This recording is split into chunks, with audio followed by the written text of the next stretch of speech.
Hello everyone and welcome to this week's video. Today I'm going to be explaining why cars backfire.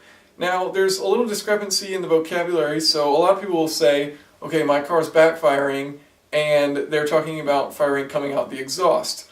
Well, technically that's called an afterfire, so a backfire can be used to refer to any detonation that occurs outside of the piston cylinder device, and so that means it either travels up the intake or out the exhaust. But technically, if it travels out the exhaust and then pops out the muffler, then that is called an afterfire. So a backfire, where we have the detonation occur within the intake manifold and travel back through the intake system.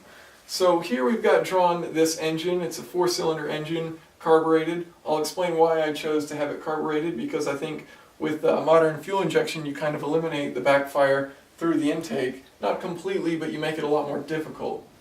So we've got a distributor cap here, which is wired to each of these cylinders, to each of the spark plugs, and our firing order is 1, 3, 4, 2. So as this distributor rotor rotates in this cap, it'll fire in that order. So this one's on its power stroke, this one's compressing and getting ready to be on its power stroke. So there actually should be a little air-fuel mixture in there that it's about to compress.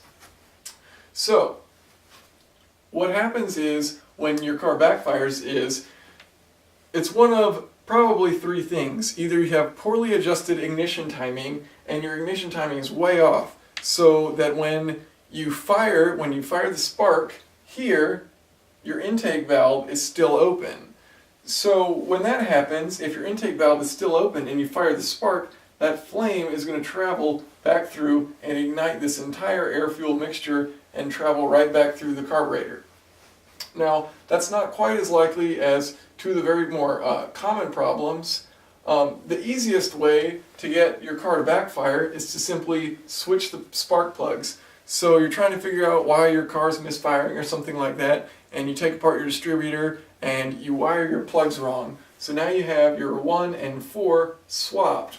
Or you simply swapped your distributor around 180 degrees. That's why they make it now, so that you kind of only have one way to put the distributor cap. Eliminates part of the air. The other part is getting these wires right. So let's say you swap 1 and 4. Well, if you swap 1 and 4, then when 1 is supposed to fire, it's actually going to be firing here. And this cylinder is on its intake stroke. So the intake valve is opening, and this intake is pulling in, this piston is pulling in, and so it's going to be pulling in this air-fuel mixture, and the spark's going to go off. So obviously, the second that spark goes off, it ignites this entire mixture, travels through here and back through the carb. Not good. Finally, another way that you can have a backfire through your intake is if you have a bent valve. So let's say this valve was floating for a while and you had some terrible timing and your piston and your valve hit and it bent that valve, like so. Well, if your valve can't close all the way, then during your power stroke, when you've compressed all that air, you're going to have a little leak in here, and so that detonation is going to spread and it's going to travel back into the intake where you've got this huge air-fuel mixture, and it'll ignite all that and travel out through the carb. So those are the three ways that it could occur pretty easily.